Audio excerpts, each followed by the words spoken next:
સ્વાધ્યાય ટીવી.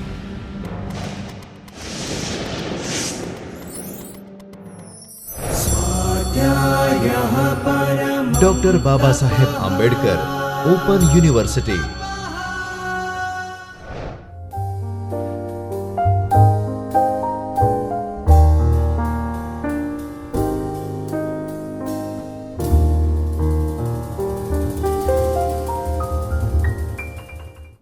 નમસ્કાર મિત્રો. અર્થશાસ્ત્રની જુદી જુદી થિયરીઝ સિદ્ધાંતોના આ સિરીઝમાં આપણે આજે બીજો ભાગ જોઈએ છે દ્રવ્ય અપહરણના સિદ્ધાંતનો, ઇકોનોમિક ડ્રેઇન થિયરી પાર્ટ 2. આપણે ઇકોનોમિક ડ્રેઇન થિયરી પાર્ટ 1માં જે આપણે અધ્યયન કર્યું હતું અને અત્યારે આપણે જોવાના છે ઇકોનોમિક ડ્રેઇન થિયરી પાર્ટ 2, જેમાં આપણે એનાલિસિસ કરશું આ સિદ્ધાંતનું અને આ સિદ્ધાંત વર્તમાન સમયમાં કેટલો પ્રસ્તુત છે એ વિશે જરા જોશું. જ્યારે આ બીજા ભાગનું વિશ્લેષણ કરીએ એનાથી પહેલાં એક ક્વિક લુક લઈએ કે આપણે પહેલા ભાગમાં આ સિદ્ધાંતમાં શું જોયું હતું. ભાગ પહેલો હતો કે what is drain theory. Drain theory actually છે શું? ડ્રેઇન થિયરીના થિંકર્સ, વિચારકો કોણ છે? ડ્રેઇન થિયરીના પાસાઓ કયા કયા છે? અને અત્યારે પાર્ટ 2માં આપણે એનું વિશ્લેષણ અથવા તો એનાલિસિસ કરવાના છીએ અને ડ્રેઇન થિયરી વર્તમાન સમયમાં કેટલી પ્રસ્તુત છે એ વિશે જોવાના છીએ. ડ્રેઇન થિયરીનો અર્થ આપણે જોયેલો હતો કે એક પ્રવાહીને વહી જવા માટેનું સ્થાન કહી શકીએ, અથવા તો જ્યાં સંપત્તિ, અર્થશાસ્ત્રના સિદ્ધાંતોની દ્રષ્ટિએ જોઈએ તો સંપત્તિ અથવા તો કોઈ ઉત્પાદનના સાધન, આવક એ વહી જતું હોય, જે વહેણ જે તરફ હોય એને આપણે ડ્રેઇન થિયરી કહી શકીએ. પ્રચલિત શબ્દ જેનાથી આપણે છે પરિચિત એ છે બ્રેઇન ડ્રેઇન, કે જે માનસિક કુશળતા, સ્કિલ એ બધું જે વિકસિત દેશો તરફ જાય છે એનાથી જ્યારે આપણે બ્રેઇન ડ્રેઇન શબ્દનો એનો આપણે ઉપયોગ કરીએ છીએ. બીજું આપણે જોઈએ અર્થશાસ્ત્રમાં ડ્રેઇન ઓફ વેલ્થ અથવા તો પ્રોડક્શન કેપેસિટી, ઉત્પાદન ક્ષમતાનું વહી જવું, એને આપણે ડ્રેઇન કહીએ છીએ. વિચારકો હતા ભાસ્કર તળખડકર, ભાઉ મહાજન, રામકૃષ્ણ વિશ્વનાથ અને ખાસ જે આપણે ડ્રેઇન થિયરીનો સિદ્ધાંત જેમણે આપેલો છે એ દાદાભાઈ નવરોજી. આ સમયગાળો હતો 1815થી 1890નો સમયગાળો, જ્યારે ભારત પર બ્રિટિશ શાસન હતું. ડ્રેઇન થિયરીના મુખ્ય મુદ્દાઓ છે કે ગરીબી એ દૈવી પ્રકોપની રીતે ભારત પર નહોતી ઉતરી. ભારતની ગરીબીના જે કયા કારણો છે એના ઉપર જે નવરોજી વગેરે વિચાર કરેલો હતો એના ઉપર પાશ્ચાત્ય વિચારકોનો મોટો પ્રભાવ રહ્યો હતો.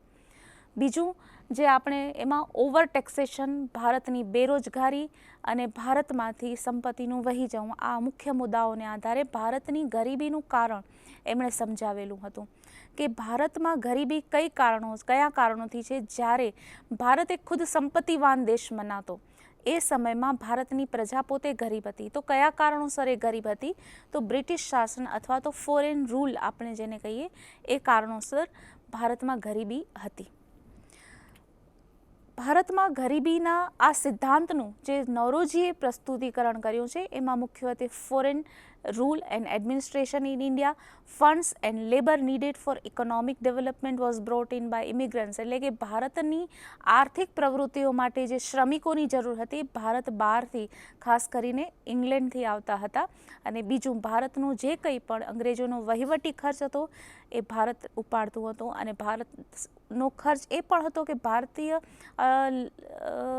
આવકમાંથી જ અંગ્રેજો તેમનો લશ્કરી ખર્ચ, દાખલા તરીકે વિશ્વયુદ્ધોનો વગેરે જે જગ્યાએ એમને જરૂર પડતી એ જગ્યાએ ખર્ચ તેમનો ભારતીય આવકમાંથી લેતા હતા. ભારતની આવક તો હતી નહીં. ભારતની આવક હતી મુખ્યત્વે સ્વરોજગાર આધારિત, કૃષિ આધારિત હતી. ઉદ્યોગો પણ વિકસેલા હતા, તેમ છતાં ભારત કઈ રીતે ગરીબ રહ્યું. ઓવર ટેક્સેશનને પણ અહીંયા ખાસ મુદ્દો લેવામાં આવ્યો છે. અચ્છા, હવે આપણે આના આસ્પેક્ટ્સ અથવા તો પાસાઓ ઉપર એક ફરીથી નજર નાખીએ કે ભારત જે વસાહત તરીકે હતું, અંગ્રેજોની વસાહતી તરીકે હતું, એનો ખર્ચ, અંગ્રેજી વહીવટોનો ખર્ચ ભારત ઉપાડતું હતું. Opening of country for foreign trade, એ વખતે મુક્ત વેપાર તો હતો પણ અંગ્રેજી વસાહતો જ્યાં જ્યાં હતી એ ઉપર જ મુક્ત વેપાર હતો, જેમાં અંગ્રેજોએ પોતાના શાસનના આધારે જે વેપારની બાધાઓ હતી એ દૂર કરી હતી. ભારતમાંથી જે આવકો કમાવાની હતી એ અંગ્રેજો આવક કમાઈ અને અંગ્રેજી વસ્તુઓ ખરીદતા હતા. ભારતીય આવકનો એમાંથી કોઈ ઉપાય હતો નહીં.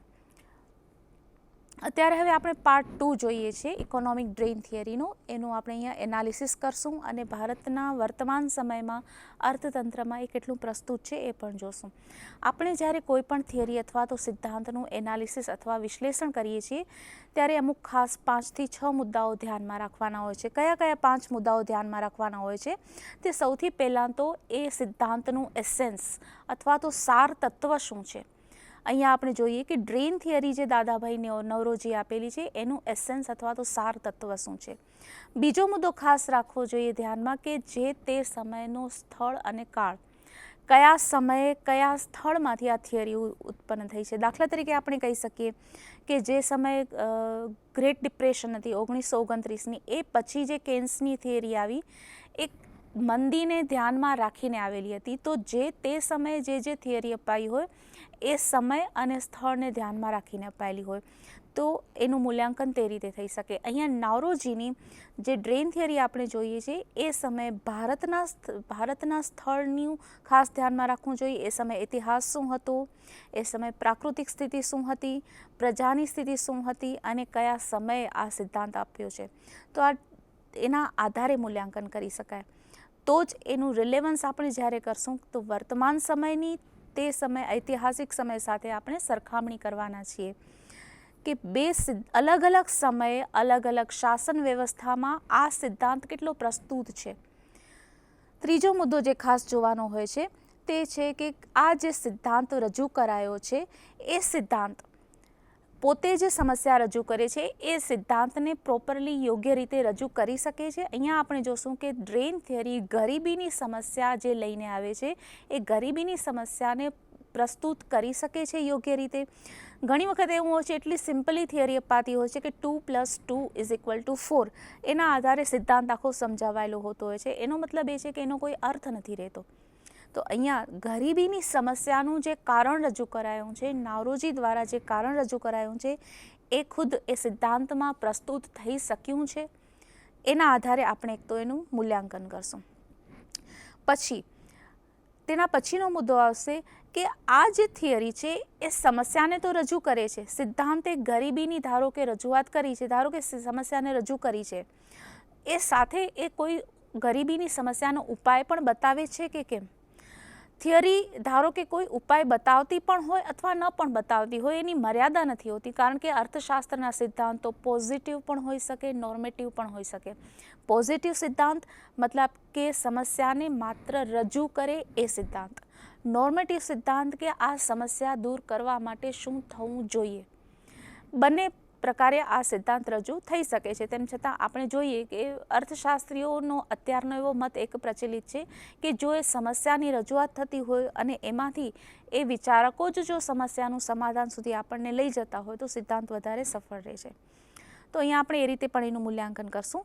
પછીનો મુદ્દો આવે છે કે આ સિદ્ધાંત વિશે અન્ય વિચારકો શું માને છે, વ્યૂઝ ઓફ અધર થિંકર્સ. નાવરોજીએ જે સિદ્ધાંતો આપ્યા એ સાથે એ સમયના અથવા તો અત્યારના તે પછી જે વિચારકો થઈ ગયા એમનો શું અભિપ્રાય રહ્યો છે. અને લાસ્ટમાં આ થિયરી અથવા તો સિદ્ધાંત વર્તમાન સમયમાં કેટલો પ્રસ્તુત છે. આગળ આપણે વધીએ તો સૌથી પહેલાં તો આ સિદ્ધાંતનું થિયરીનું સાર તત્વ જોઈએ, એસેન્સ ઓફ ધ થિયરી જોઈએ કે ભારતની ગરીબી કયા કારણોથી રહી એ સિદ્ધાંત કઈ રીતે સમજાવે છે. તો કઈ રીતે ભારતીય પ્રજા ગરીબ બની. જો અહીંયા જોવાનું છે કે ભારતીય પ્રજા ગરીબ હતી નહીં, ભારતની પ્રજા ગરીબ બની છે. કઈ રીતે કે એક તો ભારત છે એ રો મટીરિયલ અથવા તો પ્રાકૃતિક સંપત્તિમાં ભરપૂર સમૃદ્ધ પ્રદેશ રહ્યો છે. એ આપણે ઐતિહાસિક રીતે પણ આપણે જાણીએ છીએ. તો એ વખતે ભારતમાંથી રો મટીરિયલ એટલે કે કાચો માલ નિકાસ થતો હતો. રો મટીરિયલ ભારતમાં ઉત્પાદન થતું હતું અને એ ફિનિશ્ડ ગુડ્સ બનાવવા માટે ઇંગ્લેન્ડમાં એનો નિકાસ થતો હતો. એ વખતે ઇંગ્લેન્ડમાં ઔદ્યોગિક ક્રાંતિ ભરપૂર પોતાની આગવી રીતે આગળ વધી રહી હતી. મોટા પાયા પર ઉત્પાદન થતું હતું, નવા નવા ઉદ્યોગો શરૂ થતા હતા અને માસ પ્રોડક્શન માટે, ઔદ્યોગિક ઉત્પાદન માટે મોટા પ્રમાણમાં કાચો માલ સતત જોઈએ અને મોટા પ્રમાણમાં ક્વોન્ટિટી પણ વધારે જોઈએ અને સતત જોઈએ. એ ક્વોન્ટિટી ક્યાંથી મળે કાચા માલની, એના માટે અંગ્રેજોએ ભારતને પસંદ કરેલું હતું કે અહીંથી કાચો માલ સતત મળી રહી શકે, પણ કોઈ પણ જાતના બંધનો વગર નિર્વિઘ્ને કઈ રીતે માલ મળી શકે. તો એના માટે અંગ્રેજોએ વેપારી તરીકે આવ્યા, પણ ધીમે ધીમે પોતાનું શાસન સ્થાપિત કર્યું કે જેના કારણે કોઈ પણ બાધા વગર કાચો માલ અંગ્રેજોને મળતો રહે અને ઇંગ્લેન્ડના ઉદ્યોગો સ્થાપિત અને થાય અને વિકસે. તો પહેલો મુદ્દો એ છે કે ભારત રો મટીરિયલનું ઉત્પાદન કરતું હતું અને એમાંથી તૈયાર અથવા તો ફિનિશ્ડ ગુડ્સનું ઉત્પાદન ઇંગ્લેન્ડના ઉદ્યોગોમાં થતું હતું. બીજું જોઈએ કે ભારત ને તૈયાર માલ ફરજિયાતપણે ઇમ્પોર્ટ કરવો પડતો હતો. ઇન્ડિયા હેડ ટુ ઇમ્પોર્ટ, પોતાની ઈચ્છાથી નહીં. અત્યારે આપણે આ મુદ્દો ભવિષ્ય આગળ ચર્ચા કરશું, પણ અત્યારે ધારો કે મુક્ત અર્થતંત્ર છે અને આપણે વિદેશી ગુડ્સ યુઝ કરીએ છીએ, પણ દરેક ગ્રાહક પોતાની ઈચ્છાથી એ વસ્તુઓનો ખરીદી અને ઉપયોગ કરે છે. જ્યારે એ વખતે સ્થિતિ એવી હતી કે ભારતની પ્રજાએ ફરજિયાતપણે ઇંગ્લેન્ડથી તૈયાર થયેલો માલ આયાત કરીને ઉપયોગમાં લેવો પડતો હતો, કારણ કે અંગ્રેજી શાસન હતું. એ જ વખતે ભારતના ઉદ્યોગોને તૈયાર માલ ફરજિયાત લેવો પડતો હતો, પોતે ઉદ્યોગો ઉત્પાદન કરી શકતા ન હતા. એના બે કારણો હતા. એક તો કાચો માલ સીધો અંગ્રેજોના ઉદ્યોગો માટે જતો હતો ઇંગ્લેન્ડ, એટલા માટે ભારતીય ઉદ્યોગો માટે ભારતમાં કાચો માલ મળી શકે તેમ ન હતો, એટલે ફરજિયાત ભારતના ઉદ્યોગો બંધ જ થઈ જાય. ઇંગ્લેન્ડનો જે ઔદ્યોગિક વિકાસ થયો હતો એના કારણે ભારતીય પ્રજા એક મોટું બજાર હતી. માસ પ્રોડક્શન જ્યારે થાય છે ત્યારે બજાર મળવું એટલું જ જરૂરી હોય છે. એટલે ભારતનું અર્થતંત્ર અંગ્રેજો માટે બે રીતે ફાયદો કરાવતું હતું. એક તો કાચો માલ પણ ભારતનો મળી રહેતો હતો અને તૈયાર માલ માટે ભારતનું બજાર મળી રહેતું હતું. એટલે ભારતનું અર્થતંત્ર બે રીતે નુકસાન સહન કરે છે. ઉદ્યોગો ભારતના બંધ થઈ ગયા અને તૈયાર માલ અહીંયાની પ્રજાએ ફરજિયાત રીતે અંગ્રેજોનો જ લેવો પડતો હતો. પછીનો મુદ્દો જે આપણે જોઈએ, ઇન્ડિયા એક્સપિરિયન્સ ઇન્ડસ્ટ્રીયલાઇઝેશન. ભારતે ઇન્ડસ્ટ્રીયલાઇઝેશન એટલે કે સહન કર્યું. ઉદ્યોગો તો હતા ભારતમાં ઘણા જૂના ઉદ્યોગ. આપ એક વખત ઇતિહાસ પર નજર કરશો તો કાપડનો ઉદ્યોગ છે, કલાકારીગરીનો ઉદ્યોગ છે, ભારતના લોખંડનો ઉદ્યોગ છે, બધા ઘણા જૂના ઉદ્યોગો એ વખતે હતા જે પ્રી બ્રિટિશ રૂલ ભારતમાં કહી શકાય. ભારત માત્ર ખેતી પ્રધાન જ નહોતું, પણ ઉદ્યોગો પણ હતા. હવે ઇન્ડસ્ટ્રીયલાઇઝેશન થયું, ઉદ્યોગો જે સ્થાપિત હતા એ અહીંયા ધીમે ધીમે બંધ થઈ ગયા. એટલે ભારતનો અનુભવ શું રહ્યો એ આપણે જોઈએ. India experience deindustrialization, overburden on agricultural land. અહીંયા ભારતના ઉદ્યોગો જે બંધ થયા, હવે એ ઉદ્યોગોમાંથી જે લોકો રોજગાર મેળવતા એ લોકોએ પોતાના રોજગાર માટે ફરજિયાતપણે ખેતીનો જ વિકલ્પ પસંદ કરવાનો રહે. એ વખતે ઉદ્યોગો અને ખેતી બે ક્ષેત્રો વિકસિત હતા. જો ઉદ્યોગોમાંથી રોજગાર ન મળે તો ખેતીનો જ વિકલ્પ રહેતો જેમાંથી રોજગાર મેળવી શકાય. પણ ભારતીય કૃષિ આસમાની ખેતી, જે પહેલાં પણ કહેવાતી આજે પણ કહેવાય છે, કુદરત પર આધારિત આપણે જેને કહી શકીએ. એ વખતે વિજ્ઞાનનો વિકાસ નહોતો થયો, કેનલ્સ નહોતી કે પાણી પહોંચાડી શકાય, પાણીનું સ્ટોરેજ કરી શકાય. આ બધી સ્થિતિમાં ઉપરાંત જે દક્ષિણ ભારતીય વિસ્તાર છે ત્યાં પણ કૃષિનો એટલો વિકાસ થયેલો નહોતો. આ બધી સ્થિતિમાં કૃષિલાયક જમીન પર વસ્તીનું વધારે દબાણ આવ્યું. વસ્તીનું બે રીતે દબાણ આવ્યું કે એમાં એક તો રોજગાર પણ આપવો પડે અને જે લોકો ગરીબો છે, નવા ગરીબો બન્યા, એ લોકોને ખોરાક પણ પૂરો પાડવો પડે. હવે આ રીતે ડીઇન્ડસ્ટ્રીયલાઇઝેશન, overburden on agriculture land, and ત્રીજો જે એક્સપેન્સિવ આપણે એડમિનિસ્ટ્રેશન કહી શકીએ, બ્રિટિશરોનો ખર્ચાળ વહીવટી પદ્ધતિ ખર્ચાળ હતી. વધારે પડતું દેખાવ કરવો અથવા તો જે શાહી ખર્ચ આપણે કહીએ એ બધા ખર્ચ પણ ભારતે ઉઠાવવા પડતા હતા. આ બધાના કારણે that resulted in drain of wealth and poverty. સંપત્તિનું વહી જવું અને ગરીબી ઉત્પન્ન થવી, આ બે પરિણામ મળ્યા. ઉદ્યોગો બંધ થયા કારણ કે કાચો માલ ઇંગ્લેન્ડ ગયો. ઇંગ્લેન્ડનો તૈયાર માલ ભારતમાં ફરજિયાત ખરીદવો પડતો હતો ભારતના લોકોએ. કૃષિની જમીન પર વધારે વસ્તીનું ભારણ આવ્યું. ઓવર ટેક્સેશન, વધારે પડતું કર ભારણ આવ્યું, જેથી કરીને અંગ્રેજોના વહીવટી ખર્ચ ઉઠાવી શકાય. આ બધાના કારણે ભારતીય પ્રજા ગરીબ બની. હવે શું છે એ જોઈએ. તો આ આપણે જોયું હતું એસેન્સ. હવે એ વખતે અત્યારે જે વર્ડનો આપણે યુઝ કરીએ છીએ ગ્લોબલાઇઝેશન, એને થોડા અલગ રીતે જોઈએ. એનગ્લોબલાઇઝેશન એટલે કે અંગ્રેજો દ્વારા સ્થાપિત અંગ્રેજી વસાહતોનું ગ્લોબલાઇઝેશન. જે દેશો પ્રદેશો પર અંગ્રેજોનું શાસન હતું એ બધા દેશોની વચ્ચે મુક્ત અર્થતંત્ર અથવા તો મુક્ત વેપાર થયો. એ વખતે પણ બીજો મુદ્દો ખાસ આપણે જોઈએ, કોમર્શિયલ ઇમ્પોર્ટન્સ ઓફ ઇન્ડિયા. ભારતનું વ્યાપારિક અથવા તો વાણિજ્યિક મહત્વ એ વખતે પણ હતું. એના કારણે જ તો આપણે ઇતિહાસ જોઈએ છીએ કે ભારતનો રસ્તો જે ઇસ્તંબુલનો બંધ થયો, એના કારણે નવો રસ્તો શોધવાની ફરજ એટલા માટે પડી કે ભારતનું વાણિજ્યિક મહત્વ હતું. અત્યારે પણ કોઈ પણ બે દેશના આર્થિક કે રાજકીય સંબંધો અથવા તો કોઈ પણ સંબંધોનો મૂળ આધાર આર્થિક સમૃદ્ધિ મેળવવાનો હોય છે.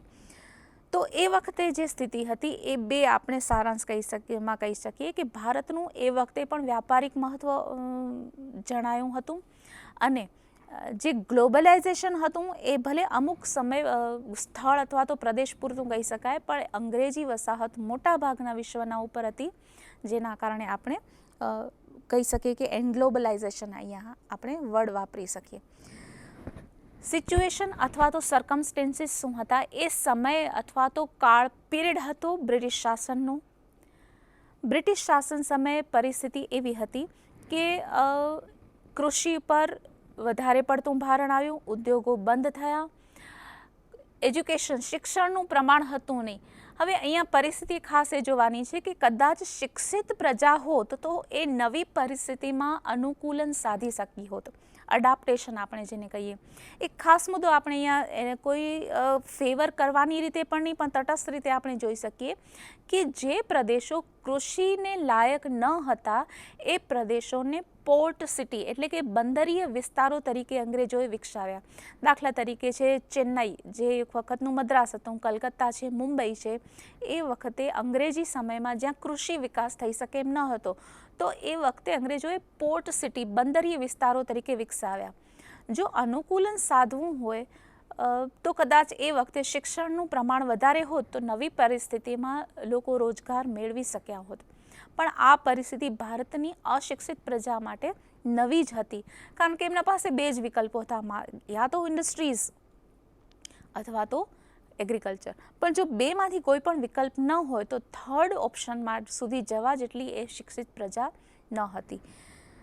પછીનો આપણે જો મુદ્દો જોઈએ કે બીજા વિચારકો શું વિચારે છે.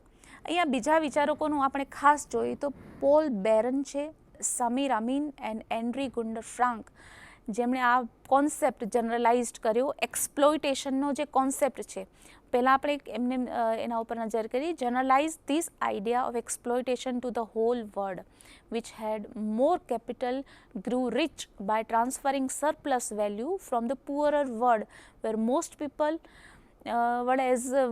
worked as laborers and produced raw material.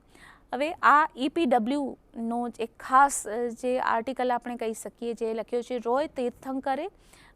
એમનો આર્ટિકલનું ટાઇટલ છે the economic legacies of colonial rule in India. EPWનો એપ્રિલ 2015નો 11મી એપ્રિલનો જે ઇસ્યુ છે, એમાં આર્ટિકલ જેમણે ખાસ કહ્યું છે કે જે એક્સપ્લોઇટેશનનું વર્ડ છે સમગ્ર વિશ્વ પ્રત્યે આ એને જનરલાઇઝેશન કર્યું. કઈ રીતે કે જે પ્રદેશ રો મટીરિયલનું ઉત્પાદન અને નિકાસ કરતો હતો એ પ્રદેશ ગરીબ રહ્યો છે, કોઈ એક ભારત માટે જ નહીં.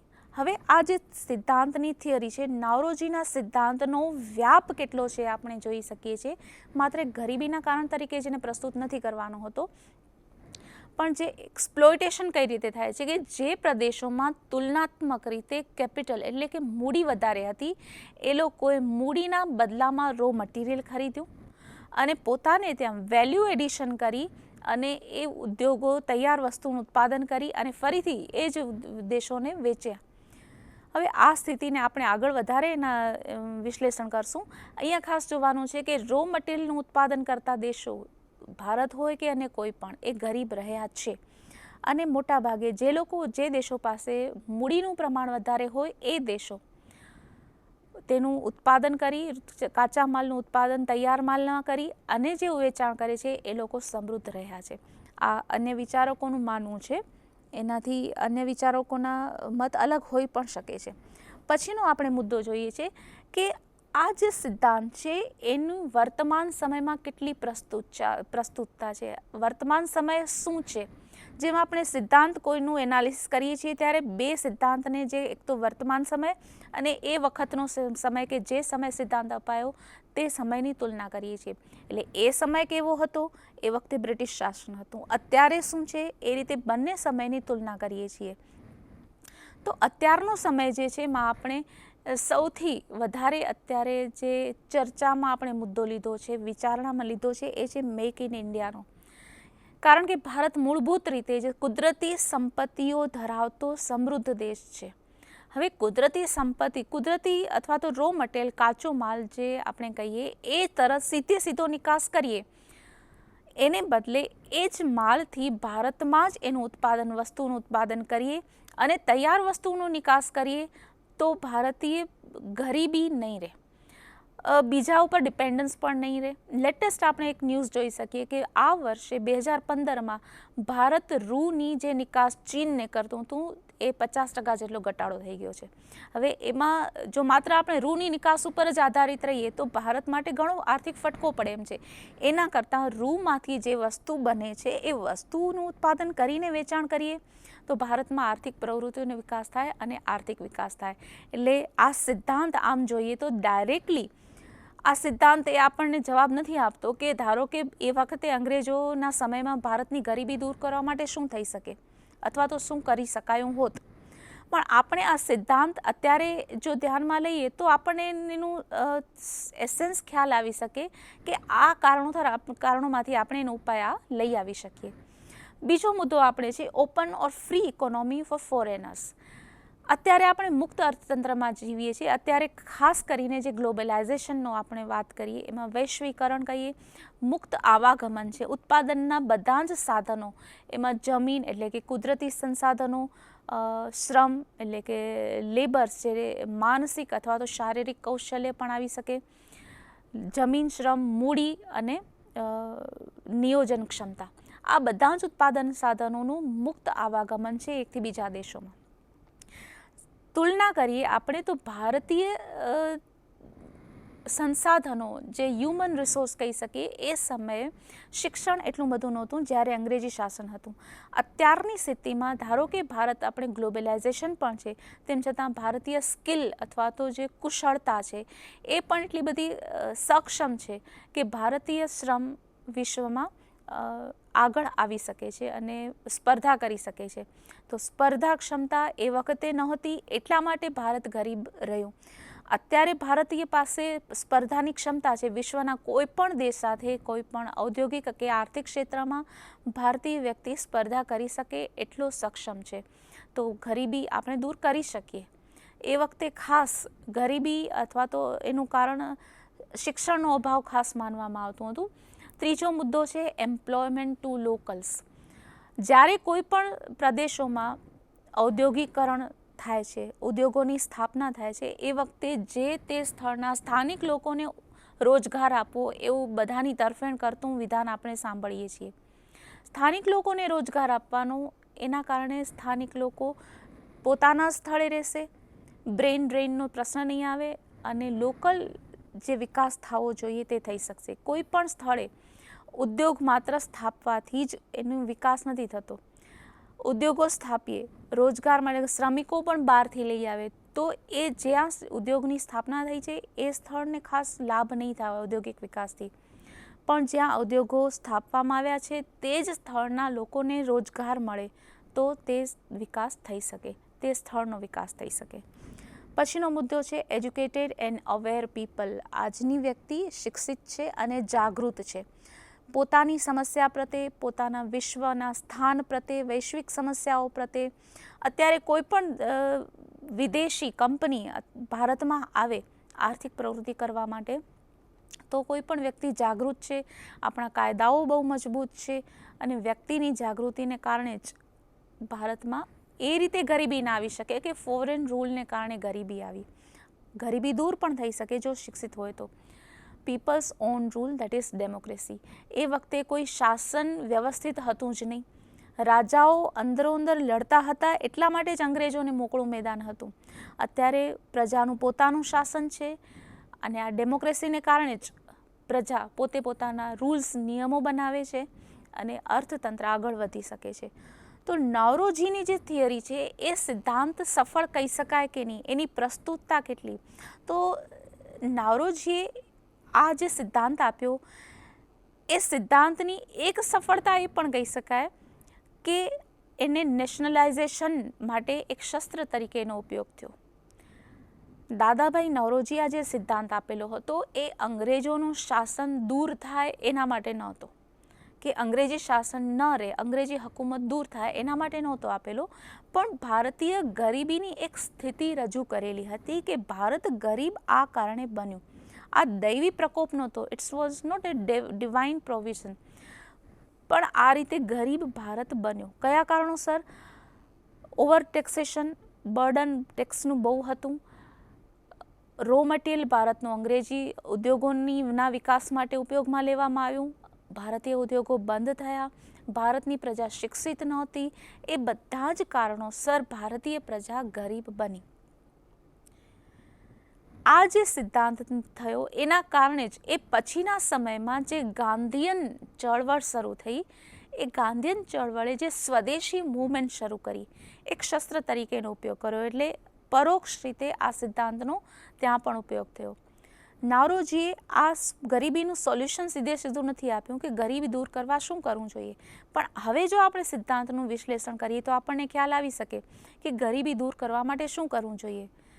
રો મટીરિયલને બદલે પોતાના જ દેશમાં વસ્તુનું ઉત્પાદન વધારવું જોઈએ. જ્યાં ઉત્પાદનની પ્રક્રિયા થતી હોય ત્યાં સ્થાનિક લોકોને રોજગાર આપવો જોઈએ. પ્રજા શિક્ષિત અને જાગૃત હોવી જોઈએ તો ગરીબી રહે નહીં. અને માત્ર અમુક જ પ્રકારની આર્થિક પ્રવૃત્તિઓને બદલે આર્થિક પ્રવૃત્તિઓમાં પણ વિવિધતા હોવી જોઈએ. જેમ કે પોર્ટનો વિકાસ થાય, જેમ કે ઉદ્યોગોનો વિકાસ થાય, જેમ કે સર્વિસ અથવા તો સેવા ક્ષેત્રોનો વિકાસ થાય. આ રીતે બધા જ ઉદ્યોગોનો વિકાસ થાય તો આર્થિક વિકાસ થઈ શકે. તો અત્યારના સમયમાં આ ડ્રેન થિયરીને આપણે મૂલ્યાંકન કર્યું. આપ આપના પણ વિચારો આ વિશે જોઈ શકો છો. એક આપણે રિવિઝન કરી લઈએ કે જેમાં આપણે પાર્ટ 2 આજે જોયો. સૌથી પહેલાં પાર્ટ 1માં ડ્રેન થિયરીનો પરિચય લીધો. ડ્રેન થિયરીના વિચારકો કોણ કોણ હતા એના એ વિશે આપણે પરિચય લીધો. ડ્રેન થિયરીના જુદા જુદા પાસાઓથી આપણે પરિચિત થયા. પાર્ટ 2માં આપણે ડ્રેન થિયરીનું વિશ્લેષણ કર્યું અને વર્તમાન સમયમાં ડ્રેન થિયરી કેટલી પ્રસ્તુત છે એ જોઈ. ડ્રેન થિયરીનો અર્થ થાય છે કે કંઈ પણ વહી જવું. એનો પરિચિત શબ્દ આપણે છે બ્રેન ડ્રેન, જેમ કે ભારતીય કુશળતા અન્ય દેશોમાં વહી જાય છે. પછીનો વિચારકો છે ભાસ્કર તરખડકર, ભાઉ મહાજન, રામકૃષ્ણ વિશ્વનાથ અને જેમણે થિયરી આપી છે મુખ્ય એ દાદાભાઈ નવરોજી. મુખ્ય મુદ્દાઓ હતા કે ભારતનો દેશ ગરીબ બન્યો છે, વધારે પડતા કર ભારણને કારણે ભારતીયો બેરોજગાર રહ્યા અને ભારતનો વહીવટ, બ્રિટિશરોનો વહીવટ, ખર્ચાળ વહીવટ ભારતનો બોજ હતો. ભારત પર વિદેશી શાસન હતું. વિદેશીઓ જ ભારતમાં જે સર્વિસ આપણને આપતા હતા એ ભારતીયો પોતાના કાચા માલના બદલામાં વિદેશી સર્વિસની ખરીદી કરતું હતું. એટલે કાચો માલ ભારતનો બહાર ગયો. ભારતમાં મુખ્યત્વે જે વહીવટી અને લશ્કરી ખર્ચ હતો અંગ્રેજોનો એ ભારત ઉપર એનો બોજ પડ્યો. ભારતમાંથી જે અંગ્રેજો આવક કમાતા હતા એનો ખર્ચ ભારતીય વસ્તુ ખરીદવા માટે નહીં પણ ઇંગ્લેન્ડમાં બનાવેલી વસ્તુઓ માટે ખરીદવામાં આવતો હતો. આજે આપણે પાર્ટ 2 જોયો જેમાં ડ્રેન થિયરીનું એનાલિસિસ આપણે કર્યું. એમાં એસેન્સ અથવા તો થિયરીનું જે મૂળ તત્વ શું છે એ જોયું. એ સમયની સ્થિતિ કેવી હતી એ જોઈ. આ સિદ્ધાંત ગરીબીની સમસ્યાને સાચી રીતે રજૂ કરી શકે છે કે નહીં એ આપણે જોયું. આ સિદ્ધાંત ગરીબીની સમસ્યાને રજૂ કરવાની સાથે સાથે એના માટેનો કોઈ ઉપાય સૂચવે છે કે નહીં, અન્ય વિચારકો આ સિદ્ધાંત વિશે શું માને છે અને વર્તમાન સમયમાં એની શું ઉપયોગિતા છે એ આપણે જોયું. ભારતનું જે ડ્રેઇન થિયરીનો સિદ્ધાંત છે નાવરોજીનો, એ વખતે આપણે જોયું કે ભારતનું રો મટીરિયલ વિદેશોમાં જતું હતું અને બદલામાં ઇંગ્લેન્ડમાં તૈયાર થયેલી વસ્તુઓનો ઉપયોગ ભારતે ફરજિયાત કરવો પડતો હતો. ભારતે આયાત કરવી પડતી હતી, જે વસ્તુઓ એ ફરજિયાતપણે એમણે લેવી પડતી હતી, કારણ કે અંગ્રેજોએ ડીઇન્ડસ્ટ્રીયલાઇઝેશનને કારણે ભારતમાં ઉદ્યોગો બંધ થયા હતા. ભારતે 3 પ્રકારેથી આર્થિક માર સહન કર્યો, જેમાં ડીઇન્ડસ્ટ્રીયલાઇઝેશન કહી શકાય, એગ્રીકલ્ચર લેન્ડ ઉપરનું ઓવરબર્ડન કહી શકાય અને બ્રિટિશર્સનો ખર્ચાળ વહીવટની પદ્ધતિ કહી શકાય. આ સિદ્ધાંતને આપણે ગ્લોબલાઇઝેશન સાથે પણ સરખાવ્યો અને ભારતેનું એ વખતે પણ કોમર્શિયલ ઇમ્પોર્ટન્સ, વાણિજ્યિક મહત્ત્વ વૈશ્વિક સ્તરે હતું એ જોયું. એ સમયે અંગ્રેજી શાસન પદ્ધતિ વખતે ભારતની ભૌગોલિક સામાજિક સ્થિતિ પણ જોઈ કે જેમાં એગ્રીકલ્ચર દક્ષિણ ભારતીય એગ્રીકલ્ચર વિકસી શક્યું હતું નહીં. દક્ષિણ ભારત કૃષિ વિકાસ માટે યોગ્ય નહોતો. એ સમયે કલકત્તા, મુંબઈ અને મદ્રાસના 3 પોર્ટ્સ, બંદરો અંગ્રેજોના સમયમાં વિકસ્યા. આ સિદ્ધાંતને કારણે શું ગરીબી દૂર કરવાનો કોઈ ઉપાય મળે છે કે નહીં? Does the theory provide any solution to the problem, or is the theory positive or normative too? અન્ય વિચારકોએ જ્યારે એક્સપ્લોઇટેશનનો સિદ્ધાંત વૈશ્વિક સ્તરે આ સાથે રજૂ કર્યો એ પણ આપણે જોયું અને વર્તમાન સમયમાં આ સિદ્ધાંતની કેટલી પ્રસ્તુતતા છે, ઉપયોગિતા છે એ પણ આપણે જોયું. તો મિત્રો, આ આપણે ઇકોનોમિક ડ્રેઇન થિયરી અથવા તો દ્રવ્ય અપહરણના સિદ્ધાંતનું એનાલિસિસ કર્યું. એનાલિસિસ જ્યારે આપણે કરીએ છીએ ત્યારે દરેક વ્યક્તિનો એમાં વિચાર અલગ અલગ હોઈ શકે છે. આપ પણ આ સિદ્ધાંતનું એનાલિસિસ કરતી વખતે આપના વિચારો જરૂરથી જોડી શકો, કારણ કે દરેક વ્યક્તિનો દૃષ્ટિકોણ એ સમયે એમની કોઈ મુદ્દાનું મહત્ત્વ અલગ અલગ પણ હોઈ શકે છે. સ્થળ અને કાળને જરૂરથી ધ્યાનમાં રાખવું જોઈએ અને સિદ્ધાંત કેવી રીતે સમસ્યાને રજૂ કરે છે એ ખાસ જોવું જોઈએ. I wish a very good time ahead. Thank you. સ્વાધ્યાયઃ પરમં તપઃ.